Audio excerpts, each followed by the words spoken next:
बिस्मिल्लाहिर्रहमानिर्रहीम। तमाम दोस्तों को वेलकम करते हैं अपने चैनल के ऊपर। और आज हमारे साथ जो हैं वो एनजीओज, आईएनजीओज, रजिस्ट्रेशन, एनपीओज और उनके जो मसाइल हैं और उनका हम इनकम टैक्स साइड के ऊपर भी आज रोशनी डालेंगे। सेल्स टैक्स साइड भी उनकी देखेंगे और देखेंगे कि इसके अलावा उनके कंप्लायंस और रजिस्ट्रेशन से मुतल्लिका क्या मसले मसाइल हैं पाकिस्तान के अंदर। और आखिर में आज के जो हमारे मोअज़्ज़ज़ मेहमान हैं उनसे हम सजेशन भी लेंगे। तो आज जो है हमारे साथ जो है वो आरिफ जावेद साहब हैं। माशाल्लाह कॉस्ट एंड मैनेजमेंट अकाउंटेंट हैं और पिछले 2-3 दहाइयों से ये प्रैक्टिस कर रहे हैं पाकिस्तान के अंदर। मल्टीनेशनल फर्म्स के साथ काम किया और अभी इस्लामाबाद के अंदर इनकी अपनी फर्म है। स्पेसिफिकली एनजीओज, आईएनजीओज के हवाले से काम करते रहते हैं, सेमिनार्स करते रहते हैं। आज हमने उनको दावत दी है और जो भी हमने आपको शुरू में टॉपिक्स बताया उसके ऊपर हम बात करेंगे। पर सबसे पहले जो है हम सर को वेलकम करते हैं। अस्सलाम वालेकुम सर। वालेकुम सलाम। वालेकुम सलाम। बहुत बहुत शुक्रिया आपके इंट्रोडक्शन का, ब्रीफ नोट का। थैंक यू सो आपसे मच। और आपका वक्त आपने निकाला रमजान में, यकीनन हर एक बंदे का जो है वो एक शॉर्ट शेड्यूल शेड्यूल है, टाइट शेड्यूल है, उसमें भी आपने वक्त निकाला। इसके लिए हम आपका शुक्रगुजार हैं। और प्लस ये कि इंशाल्लाह जो भी आपके साथ डिस्कशन होगी, डिस्कशन का सर मकसद यही है कि हम अपने चैनल के ऊपर मुख्तलिफ प्रोफेशनल्स को बुला रहे हैं। अब हम एक जो है जिसे कहते हैं ना लीगल डिस्कोर्स और डिस्कशन को ओपन कर रहे हैं, ताकि एक तो लोगों में थोड़ी सी टैक्स की अवेयरनेस ऑलरेडी भी बढ़ रही है। आप माशाल्लाह ऑलरेडी भी ट्रेनिंग्स और सेमिनार्स वगैरह करते रहते हैं, तो उसी वजह से हमने आज उसी तनाजुर में आपको इनवाइट किया है। तो आज सर हम जो थोड़ा सा ओपन करेंगे वो सबसे पहले हम थोड़ा सा स्टार्ट करेंगे कि एनजीओज और आईएनजीओज की रजिस्ट्रेशंस हैं पाकिस्तान के अंदर। सबसे पहले हम डिस्कस कर लेते हैं कि और उनके मसले मसाइल जो ऊपर वाले लेवल के ऊपर हैं, कि डायरेक्ट जब वो गवर्नमेंट और इंटीरियर मिनिस्ट्रीज और उनके साथ वो रजिस्टर हो रहे होते हैं वहां पे क्या इश्यूज हैं, क्या प्रोसेस है। और देन उसके बाद हम इंशाल्लाह एफबीआर के ऊपर आ जाते हैं सर। देखिए, इसमें पाकिस्तान के अंदर जो रजिस्ट्रेशन है आईएनजीओस की, वो पाकिस्तान के इंटीरियर मिनिस्ट्री देख रही होती है। आपको रजिस्ट्रेशन जो होती है उसका ऑनलाइन पोर्टल होता है। उस पोर्टल में आपने registration documents attested from the Pakistan embassy, आपके मेमोरेंडम और आर्टिकल ऑफ एसोसिएशन जो डॉक्यूमेंट्स हैं, वो भी आपको पाकिस्तान एम्बेसी से रजिस्टर करवा के फिर आपको उनकी जो डिटेल्स हैं प्रोमोटर्स की, जो उनके चीफ एग्जीक्यूटिव स्टाफ्स की, वो सब चीज़ें सीवीज वगैरह जो आपको 9 सेट्स जो होते हैं वो आपने मिनिस्ट्री ऑफ इंटीरियर में जमा करवाने पड़ते हैं। और लेकिन आपको इससे पहले आपको ऑनलाइन पोर्टल के अंदर तमाम इंफॉर्मेशन आपको वहाँ पे अपलोड करनी होती है। उसके बाद वो प्रोसेस इनिशिएट होता है सिक्योरिटी क्लियरेंस का, जिसके अंदर आपको नेशनल एक्शन प्लान, आपका एरिया, जुरिसडिक्शन, आपकी अमाउंट और कितने आपने हायरिंग करनी है, कितना स्टाफ रखना है, कि रजिस्टर्ड ऑफिस कहाँ पर होगा, ये तमाम इंफॉर्मेशन आप उनको देते हैं। वगैरह फिजिकल इंस्पेक्शन होती है आपकी सिक्योरिटी क्लियरेंस के हवाले से। और इस टाइम प्रोसेस जो इसका है वो 2 to 3 मंथ्स लग सकता है, 2 to 3 years, sorry, 2 to 3 years लगता है इसके अंदर सिक्योरिटी क्लियरेंस के अंदर, फिर आपको परमिशन लेटर मिलता है। बाज़ का ऐसा भी होता है कि तमाम जो इदारे होते हैं, जो अगर स्पेसिफिक जैसे अर्थक्वेक आ गया, तो आपको special permission for the period of 6 months जो है आपको दी जाती है। 6 माह के अंदर अंदर आपको अपने तमाम प्रोजेक्ट को कंप्लीट करना होता है और उसके बाद फिर आपको अपना वाइंड अप करना पड़ता है। दूसरी जो परमिशन होती है वो जनरल टाइप की होती है, जो कि वाली पीरियड ऑफ 1 year होती है। उस 1 साल के अंदर अंदर आपको अपना दोबारा रिन्यूअल के लिए आपको जाना पड़ता है। ईयरली बेसिस के ऊपर आपकी ये आपको अपना को दोबारा पेश करना होता है पाकिस्तान के अथॉरिटीज के आगे, कि हमने ये सब ये परफॉर्म किया, ये ऑडिट अकाउंट्स हैं और ये हमारे मैनेजमेंट है, ये हमारी टीम है, ये हमारा स्ट्रक्चर है। उसके मुताबिक फिर आपको यस या नो का आपको चीज़ें दी जाती हैं। उसके यस। अंदर जो इश्यूज आते हैं उसके अंदर जो इश्यूज आते हैं आईएनजीओस के हवाले से, एक तो जो हमने खुद प्रैक्टिकल देखा, capacity building of the team, जो कि बहुत बड़ा एक प्रॉब्लम है गवर्नमेंट एम्प्लॉयज़ की तरफ से। टीम जो उनकी है वो कैपेसिटी बिल्डिंग उनका एक इशू है, जो उनकी कैपेसिटी बिल्डिंग नहीं होती। बड़ा ही रूटीन का वर्क जिस तरह वो बिहेव कर रहे होते हैं, जिस तरह से उनके वो होता है अपना कैलिबर और नॉलेज और दूसरी चीज़ें उनकी जो होती हैं, वो उसमें बहुत ज़्यादा टाइम लग जाता है चीज़ें समझाने के लिए। तो इसमें यही हमारी अर्ज होती है कि आप इसमें तो कैपेसिटी बिल्डिंग आप कर सकते हैं। दूसरा जो आपका जो मेमोरेंडम एमओयू जो साइन होता है गवर्नमेंट ऑफ पाकिस्तान के अंदर, उसमें आईएनजीओस को डिप्टी बॉन्ड किया गया है कि वो पीसीपी के पास भी जाएंगे और 236 के पास भी जाएंगे। तो 236 के हवाले से जो आईएनजीओस हैं उनको तो अब बहुत कम आईएनजीओस को भी अलाउ हुआ है, क्योंकि जो आईएनजीओस के जो लॉज हैं वो इस तरह के हैं कि उसका जो मेमोरेंडम और आर्टिकल ऑफ एसोसिएशन होता है वो चेंज नहीं हो सकता, क्योंकि वो हेड ऑफिस यूएसए या यूके या काफी बड़े इदारों के साथ एसोसिएटेड होती है, एनजीओस, आईएनजीओस। तो फिर जो हमारा जो पाकिस्तान का लॉ है वो तो कहता है कि लोकल हमारे पास रजिस्ट्रेशन होनी चाहिए, और उसके अंदर जो टर्म्स एंड कंडीशंस हैं, जो आपके पाकिस्तान के अंदर रूल 211 डील कर रहा है इनकम टैक्स रूल्स का, उसकी जो कंडीशंस हैं वो वायोलेट होती हैं, क्योंकि हर आईएनजी, इंटरनेशनल आईएनजी के अपने रेगुलेशंस होते हैं, और रूल 211 के जो रेगुलेशन, जो टर्म्स एंड कंडीशन दी हुई हैं, वो आपस में कॉन्ट्रडिक्शन करती हैं, जिसकी वजह से कमिश्नर के पास ऑल दो पावर्स तो मौजूद है कि वो चाहे तो किसी को रिलैक्स भी कर सकता है, लेकिन रिलैक्सेशन जो है वो बहुत कम ही कमिश्नर अपनी पावर्स को एक्सरसाइज करते हैं। तो बेसिकली अब एक और बात जो है एनजीओ के हवाले से, ये इनके साथ है कि देखिए आईएनजीओ जो है इनकी होती है फॉरेन ग्रांट, फॉरेन ग्रांट इनकी होती है, और ये फॉरेन डोनेशन लेते हैं, और पाकिस्तान के साथ जो एमओयू इनका साइन होता है उसके मुताबिक ये पाकिस्तान के अंदर किसी लोकल पाकिस्तानी के साथ कोई भी पैसे नहीं ले सकते। ये थोड़ा सा क्रिटिकल पॉइंट आप नोट कीजिएगा अब इस चीज के हवाले से। तो इसमें क्रिटिकल पॉइंट ये है कि पाकिस्तान का जो एमओयू साइन होता है उसके अंदर मेंशन है कि लोकल जो लोकल लोग हैं, लोकल ऑर्गेनाइजेशन, लोकल पीपल हैं, इनसे फॉरेन जो एंटिटी पाकिस्तान में ऑपरेट कर रही हैं एनजीओज, ये पैसे नहीं ले सकती, डोनेशन लोकल पाकिस्तानियों से नहीं ले सकती। जब आप लोकल पाकिस्तानियों से पैसे नहीं ले सकते तो टैक्स क्रेडिट फिर किसको देंगे? क्योंकि टैक्स क्रेडिट तो उसको मिलता है जो आप, जैसे मैंने किसी फॉरेन आईएनजी को पैसे दे देता हूँ तो मुझे डोनेशन टैक्स क्रेडिट मिलना चाहिए, जबकि लॉ कहता है कि आप फॉरेन डोनेशंस जो है, लोकल डोनेशंस फॉरेन एंटिटीज नहीं वसूल कर सकती until unless special permission is granted by the ministry of interior. तो जब आप वो कर ही नहीं सकते, आप पाकिस्तान के लोकल लोगों से पैसे वसूल ही नहीं कर सकते, तो टैक्स क्रेडिट कौन लेगा, किसके लिए? दूसरा एक और भी एक पहलू है कि मोस्टली जो आईएनजीओ होती हैं ये पैसे सेविंग अकाउंट में कम, करंट अकाउंट में रखवाती हैं।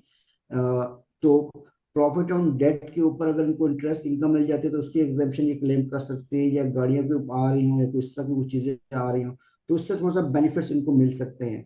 लेकिन अक्सरियत जो इनके ज्यादातर जो, अब एक और बात भी है जिसके अंदर क्रिटिकल पॉइंट ये आ जाता है कि आईएनजीओ की टैक्सेशन जो है वो गवर्न होती है सेक्शन 100C के अंदर। 100C के अंदर टैक्स क्रेडिट मिलता है इनकम के ऊपर, और लॉ ये कहता है कि जो फॉरेन सोर्स इनकम जो होती है, सेक्शन 11 का पढ़ें आप, 5 और 6 सेक्शन, तो ये कहता है कि पाकिस्तान के अंदर जो रेजिडेंट पर्सन है वो टैक्सेशन देगा ग्लोबल बेसिस के ऊपर, नॉन रेजिडेंट जो टैक्सेशन देगा वो देगा लोकल सोर्स ऑफ इनकम के ऊपर। तो पाकिस्तान जो आईएनजी जितनी भी पाकिस्तान में ऑपरेट कर रही है इनकी तो फॉरेन सोर्स ऑफ इनकम होती है, लोकल तो होती नहीं है, तो टैक्सेशन लॉज पाकिस्तान में एप्लीकेबल इनके ऊपर नहीं होते। ठीक है, और उसके ऊपर फिर 100C का सेक्शन जो टैक्स क्रेडिट है, जब एक चीज इनकम की डेफिनेशन में अंदर नहीं आ रही तो फिर उसका टैक्स क्रेडिट किस बात का आप ले रहे हैं? क्वेश्चन तो ये बनता है कि जब आपकी इनकम टैक्सेबल ही नहीं है तो टैक्स क्रेडिट किस चीज का? तो 100C सेक्शन जो उसको डील कर रहा है उसके अंदर बड़ी एम्बिग्युइटी है कि उसमें क्लियरेंस नहीं है कि आप आईएनजी को टैक्सेशन करना किस तरह से करना चाह रहे हैं। तो एक तो है, हो ही नहीं सकती टैक्सेशन इनकी, और दूसरा ये है कि अगर हो भी करना भी चाहें तो डेफिनेटली फिर ट्रिब्यूनल पे, हाई कोर्ट में केस है कि आप ये जो स्टांस है एफबीआर का वो खत्म हो जाता है। तो एफबीआर का जो बेसिकली फोकस होना चाहिए, बजाय कि फॉरेन ग्रांट और फॉरेन डोनेशंस जो बाहर के लोगों ने चंदा दिया उसको टैक्स करने की कोशिश करें पाकिस्तान के अंदर, बजाय इसके कि कंप्लायंस साइड पे आप चले जाएं आप।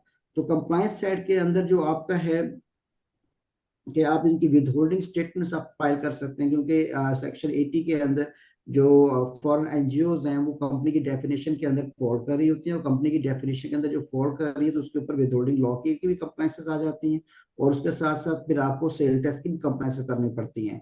लास्ट फाइनेंस एक्ट के अंदर केपीके गवर्नमेंट ने अपना एक बहुत बड़ा इनिशिएटिव लिया, और उनको बकायदा केपीके में आप जितने भी एनजीओ पोर्टल स्पेसिफिक बता दिया गया कि आप जितने भी एनजीओ जितने भी पैसे खर्च करेंगे केपीके में, उसकी रिपोर्टिंग इस फॉर्मेट के तहत इसकी विदहोल्डिंग जो है आपने मंथली बेसिस के ऊपर केपीआरए को देनी होगी। तो एक उन्होंने एक इनिशिएटिव ले लिया कि आप हमारे हमारे इलाके में जितने भी काम करें तो उसको आप किस तरह से हम उसको मॉनिटरिंग कर सकते हैं, मॉनिटरिंग सिस्टम उनका उन्होंने अपग्रेड किया इस हवाले से। अब जहां तक आईएनजीओ की बात आ जाती है कि इनको जो प्रॉब्लम्स आ जाती हैं, अब प्रॉब्लम्स तो इनकी देखें, अब होना ये चाहिए कि जैसे दुनिया के बेशुमार ममालिक में ये चीज़ इस तरह से हो रही है कि आप एनजीओ को एक सेक्टर दे देते हैं कि भाई ये एरिया है, ये एरिया जुरिसडिक्शन है स्पेसिफिक, इसके अंदर गुर्बत का जो रेट है इस तरह परसेंटेज है, आपने ये प्रोजेक्ट इस इलाके में करने हैं और आपके पास ड्यूरेशन है 4 साल। तो आप अब जोन में कन्वर्ट कर देते हैं पूरे मुल्क को, जोन 1 जोन 2, उसको आप गुर्बत की बुनियाद के ऊपर आप डिस्ट्रीब्यूट करते हैं उस जोन्स को। अब हमारे यहाँ तो अनफॉर्चुनेटली ये हो रहा है कि जो जोन्स तो हम लोगों ने बनाए नहीं है कि भाई किस एनजीओ ने किस एरिया में किस कौन से सेक्टर में क्या क्या काम करने हैं, और जिसकी बुनियाद के ऊपर उस इलाके की जो है लोगों की लाइफ जो है उसके अलग डिग्रेडेशन आ जाए। तुर्की अच्छा एक इसमें इनिशिएटिव लिया, जूम करके उन्होंने पॉवर्टी जो है उन्होंने एलिमिनेशन की तरफ गए हैं कि कम से कम हो, रिडक्शन हो पॉवर्टी के अंदर, और लोगों का स्टैंडर्ड ऑफ लिविंग जो है वो बहुत अच्छा हो जाए। तो उन्होंने जून के हवाले से कहा, देखा कि भाई ये एरिया है जिसके अंदर पॉपुलेशन नौजवानों की इतनी है, बुजुर्गों की इतनी है, और हमारे यहाँ इतने फंड्स आईएनजीओ की तरफ से आए हुए हैं, तो हम इस सेक्टर में इस जोन के अंदर कितने लोगों को हम एजुकेशन दें, कितने लोगों को स्किल डेवलपमेंट की तरफ लेके जाएं, किस तरह से इनके अंदर अपग्रेडेशन लाइफ के अंदर आ जाए। तो ये जो काम जितने भी होते हैं फिर ये आईएनजीओ की तरफ से, कोर्ट फंड्स की तरफ से होते हैं, तो लेकिन पाकिस्तान का जो सिस्टम है वो इतना फ्रेंडली सिस्टम नहीं है, बल्कि यहाँ पे तो फोर्स किया जाता है कि वो यहाँ से चली जाए आईएनजीओ, जिस वजह से फॉरेन फंडिंग जो होती है वो पाकिस्तान के अंदर कम से कम होती है। तो अनहेबलिंग इन्वायरमेंट बनाने की जरूरत है कि सिर्फ आप सिक्योरिटी के नाम के ऊपर आप लोगों को आप कह देते हैं कि जी अपना काम करें। ठीक है, वो पाकिस्तान का इंटरेस्ट होना चाहिए, लेकिन सिस्टम को ऐसा भी डेवलप किया जाए कि जिसमें लोगों की अपग्रेडेशन लाइफ भी हो, हमारी सिक्योरिटी के ऊपर कोई कंप्रोमाइज ना हो सके। जो यहाँ तक ताल्लुक है लोकल एनजीओ का, तो लोकल एनजीओ में जो नेशनल एक्शन प्लान आया था 2011 में, फिर 15 में जो आया हुआ था, उसके अंदर जो बात की गई थी कि जो भी लोकल इदारे हैं पाकिस्तान के, वो जो भी फॉरेन फंडिंग लेंगे वो बकायदा अपने आप को ministry of economic ministry sorry कहते हैं इकोनॉमिक अफेयर डिवीजन जो है, मिनिस्ट्री नहीं है, इकोनॉमिक अफेयर डिवीजन जो है उसके पास जाके अपने आप को रजिस्टर करवाएंगे। पिछली दफा आज से 3 मंथ्स बिफोर एक लॉ पास हुआ काबीना डिवीजन की तरफ से, जिसके अंदर तमाम लोकल एनजीओ जितनी भी जगह पोर्टल बना दिया गया है। आपने अपने तमाम जो डॉक्यूमेंट्स हैं फॉरेन फंडिंग के, जो भी आपके पास पैसे आते हैं उसके एविडेंसेस, फाइनेंशियल स्टेटमेंट्स, अपने स्टाफ और अपना नेशनल अपना एक्शन प्लान, आप तमाम इंफॉर्मेशन जो है इकोनॉमिक अफेयर डिवीजन को देते हैं, अपलोड करते हैं इंफॉर्मेशन, फिर आपकी सिक्योरिटी क्लियरेंस होती है, और फिर आपको अगर आप नहीं करते तो फिर आपके ऊपर फिर लीगल एक्शन आपके खिलाफ लिया जाता है। तो फर्क ये आ जाता है कि जो कि टैक्सेशन है वो देखिए, हमने कहा है कि देखिए लोकल जो फॉरेन आईएनजीओ जिनकी तो फॉरेन ग्रांट होती है वो टैक्सेशन लायबल नहीं है अंडर सेक्शन 11 सब सेक्शन 5 और 6 देखने। तो अब जब टैक्सेशन ही नहीं हो रही तो फिर उसके ऊपर आप टैक्स क्रेडिट का कंसेप्ट ही अप्लाई नहीं होता। ठीक है। और आपने फिर दूसरा ये बात भी याद रखने वाली बात है कि पाकिस्तान के अंदर एक दो लॉज, एक है एमओयू का लॉ, जो मेमोरेंडम ऑफ अंडरस्टैंडिंग है, जिसके अंदर आईएनजीओ को बाउंड किया जाता है कि आपके एडमिनिस्ट्रेटिव एक्सपेंसेस जो हैं वो 30% से ज्यादा नहीं होने चाहिए, आपकी जितनी भी आपकी इनकम आ रही है बाहर से। लेकिन वो पाकिस्तान की जो इनकम टैक्स लॉ है उसके अंदर 15% दिया लिमिट दी गई है कि अगर 15% से ज्यादा आपके एडमिनिस्ट्रेटिव एक्सपेंसेस हो जाएंगे तो फिर आपके लिए वो प्रॉब्लम क्रिएट हो जाएगी, तो आपको एनजीओ का आपको स्टेटस नहीं मिलेगा। अब हमारा ये क्वेश्चन आ जाता है कि एक इदारा है एमओयू के लिए, वो 30% कैप दे रहा है और इनकम टैक्स ऑर्डिनेंस जो 15% कैप दे रहा है, तो आपस में दो इदारों के दरमियान आपस में कोऑर्डिनेशन ही नहीं है, रिकंसिलिएशन ही नहीं है। तो ये दिस इज द वे कि हम इसमें दो इदारे जो हैं वो आपस में बैठेंगे तो फिर मैटर रिजॉल्व होंगे, अदरवाइज ये चीज़ इसी तरह चलती रहेगी। सही। जी। अच्छा, दूसरा सर मामला जो है एनजीओज के ऊपर, जैसा आपको पता भी हम इनकम टैक्स साइड देख रहे हैं, तो इनकम टैक्स विथहोल्डिंग एजेंट भी वो हैं। और मैंने काफ़ी एनजीओज को एफबीआर में भी ये ख्वार होते हुए देखा है कि वो अब उनके बहुत बड़े ऑडिट खुले होते हैं अक्सर विथहोल्डिंग के ऊपर भी। और जैसा भी आपने कहा कि उन्हें एग्जाम्पशंस भी बारहा लेनी पड़ती हैं 159 के अंदर। तो जाहिर एक इदारा है जिसका मकसद जो था वो फलाह और बहबूद के लिए था, वो बजाय पैसा उधर खर्च करने के पाकिस्तान के अंदर वो बहुत ज़्यादा उनको जो है वो कंप्लायंस के ऊपर कंसल्टेंट भी हायर करना पड़ेगा। फिर आपको पता है सिस्टम के अंदर जितनी हमारे मुल्क में ट्रांसपेरेंसी है, फिर आपको पता है लिंक्स का भी मसला मसाइल है। तो इस साइड को आप कैसे देखते हैं, क्योंकि ज़ाहिर है उनके ऊपर हमने कंप्लायंस बर्डन इतना ज़्यादा डाला हुआ है कि उनको कंसल्टेंट भी रखने पड़ते हैं, बजाय वो खर्चा किसी गरीब के जेब में पैसे जाते हैं, वो इस साइड के ऊपर भी वो बेचारे खर्चा कर रहे होते हैं। तो इस चीज़ को आप कैसे देख रहे होते हैं? देखिए देखिए लॉ इज जो है उसका, no, it has no connection with the emotions. Law का ताल्लुक इमोशंस के साथ नहीं है। Law is very clear. और ये सिर्फ पाकिस्तान के अंदर नहीं है, ग्लोबल बेसिस के ऊपर होता है कि जो भी आईएनजीओज होती हैं उसके लिए जरूरी होता है कि वो अपने प्रॉपर जो law, local compliances of law है उसको मीट करें। इसके अंदर जो चीज इंपॉर्टेंट है कि अब विद होल्डिंग लॉ है, ऊपर एक तो ये हो गया, फ्यूचर सेल टैक्स लॉ है, और फिर आपके पास प्रोविंशियल लॉज आ जाते हैं। ठीक है, अब गवर्नमेंट जो है वो अपने किसी भी इनकम को छोड़ने के लिए तैयार नहीं होती कि भाई उसकी विद होल्डिंग भी, वो चाहती है विद होल्डिंग भी हो, और प्रोविंशियल अथॉरिटीज जितनी भी हैं वो चाहती हैं कि सेल टैक्स की कीमत के अंदर पैसे भी आ जाए हमारे पास, तो इसकी रिपोर्टिंग भी होती है। हमने इसके हवाले से दो सेमिनार करवाए थे। एक तो Punjab sale tax on services and its implication on NGOs and INGOs, और फिर आईएनजीओज टैक्सेशन इन पाकिस्तान, ये हमने करवाया था। अब इसके अंदर जो मसले मसाइल हमने देखे हैं इसके अंदर प्रोविंशियल लेवल्स के ऊपर, कि आप अगर आईएनजीओज पाकिस्तान के अंदर पंजाब प्रोविंस के अंदर कोई सर्विसेज प्रोवाइड करना चाह रही है, तो एक्सक्यूज मी सॉरी, उसमें जो चीजें आ रही होती है उसके अंदर पंजाब का cell tax on services applicable हो जाता है, और फिर उसकी कॉस्ट ऑफ सर्विस जो होती है वो आपकी ज्यादा हो जाती है। फॉर एग्जांपल अगर एक आईएनजी उसको डोनेशन के मद में 100 पाउंड मिला हुआ है, तो उसके ऊपर फिर उनको जीएसटी भी डालना पड़ेगा। जीएसटी डाल के फिर अगली पार्टी का विद होल्डिंग टैक्स भी काटना होता है, तो डोनेशन की जो मोस्टली अमाउंट होती है वो टैक्सेस के मद में चली जाती है। और जो इंस्टीट्यूशंस होते हैं जैसे यूएस एड होता है और जो बाकी तरीके ताल्लुक गवर्नमेंट को पाकिस्तान के साथ होता है, उसके अंदर तो ये मेंशन होता है कि भाई हमारे जो पैसे डोनेशन के हैं ये किसी किसी सूरत में भी टैक्सेस के मद में नहीं जाएंगे और गवर्नमेंट ऑफ पाकिस्तान इसको रिम्बर्स करेगी। तो ये एक प्रॉब्लम एरिया क्या है कि कोई ऐसा अभी तक लॉ पास नहीं हुआ जो इन चीजों को रिकंसाइल किया जाए आईएनजी के मसले के हवाले से, नंबर वन। नंबर टू, एक और मसला जाता है कि आईएनजीओ जितने भी चीजें बाजार से लेते हैं वो अनरजिस्टर्ड लोगों से लेते हैं, तो फिर एक्स्ट्रा टैक्स, स्पेशल टैक्स, जितने भी सेल टैक्स के इश्यूज होते हैं वो उनके ऊपर एप्लीकेबल हो जाते हैं।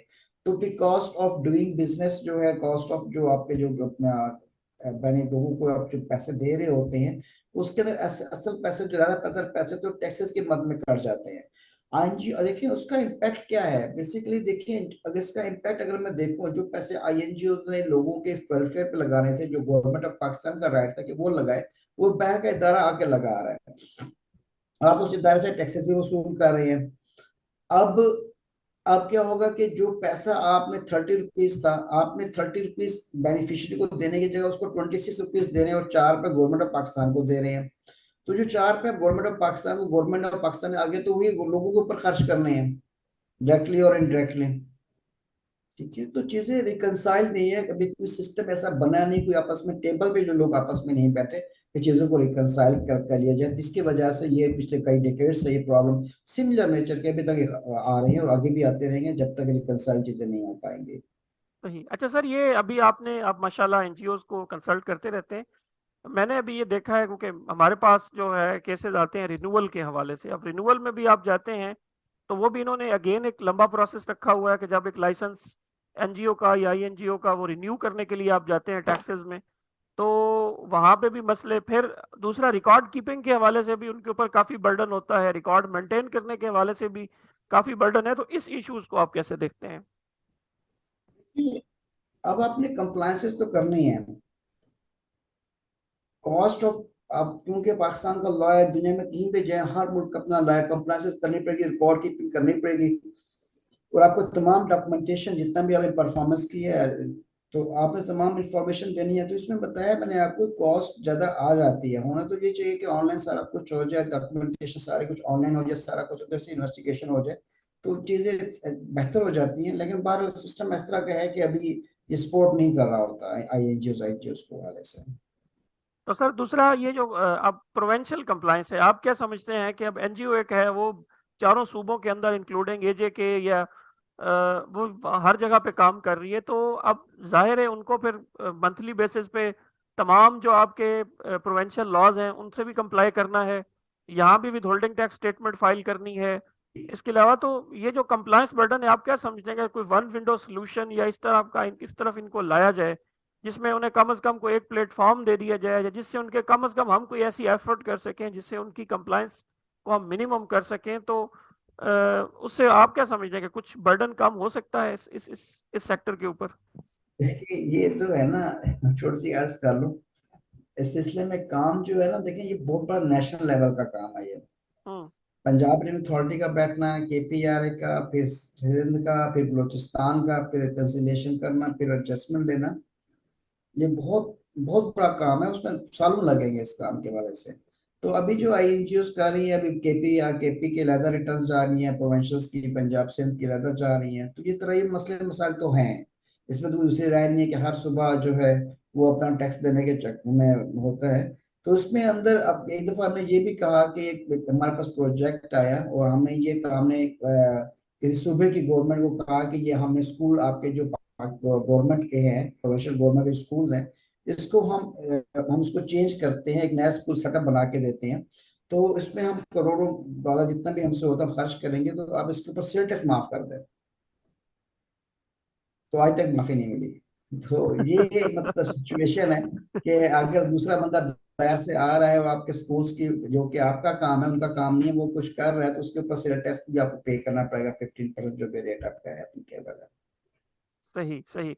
अच्छा सर, ये जो अब एक आपने जिक्र भी किया इनकम टैक्स रूल्स के अंदर, जैसे आपने रूल का जिक्र किया जिसमें सारा रजिस्ट्रेशन का प्रोसेस ब्रीफ है, वहां पे एक ये भी है कि कमिश्नर जो है वो एक कमेटी क्रिएट करे, और वो कमेटी जो है वो उसके सारे मामलात जो है एनजीओ को देखने के बाद लाइसेंस दे दे। दूसरा ये है कि वो पीसीबी के पास चला जाए। तो एफबीआर का मैंने देखा है कि वो जो कमिश्नर वाली कमेटी होती है, वो पहली बात तो वो कमिश्नर बनाने की उसमें नहीं होता, वहां से रिस्पांस कम आता है, तो वो ज्यादातर फोर्स यही करते हैं कि आप पीसीबी से जाके वेरिफिकेशन करा लें। तो आप नहीं समझते कि इससे भी कुछ कॉस्ट को हम कंट्रोल कर सकते हैं अगर वो एफबीआर खुद ही इसकी प्रोबिंग करके और लाइसेंस जारी कर दे? नहीं, क्वेश्चन, अब ये चीफ कमिश्नर के पास इख्तियारात थे। आपको ये देखना पड़ेगा कि थोड़ा सा मैं इसके वाले से अपडेट नहीं हूँ। आपको ये देखना पड़ेगा कि ये इख्तियारात वापस तो नहीं लिए गए थे पिछले एक दो फाइनेंस एक्ट में चीफ कमिश्नर के पास से, ये आप चेक कर लीजिएगा। देखिए इसमें कॉस्ट इफेक्टिव तो है, कोई शक नहीं है, क्योंकि जो फीस आपने पीसीपी को देनी होती है, लास्ट 3 इयर्स की एवरेज फीस निकाल के अपना फीस देनी होती है, उसकी आपकी सेविंग हो जाती है। और उसके बाद फिर आपको जो स्टाफ है, असल में मसला ये आ जाता है कि एक एफपीआर के पास स्टाफ की अपनी बहुत कमी है, व्यवस्था स्टाफ नहीं है। और फिर जिस लेवल का उनको कम्पिटेंसी चाहिए होती है वो उनमें टैक्सेस की साइड होती है उनकी, ज्यादातर का आई को सेक्टर को इतना नहीं होता, तो फिर वो एक ना कैपेसिटी बिल्डिंग का भी क्वेश्चन आ जाता है।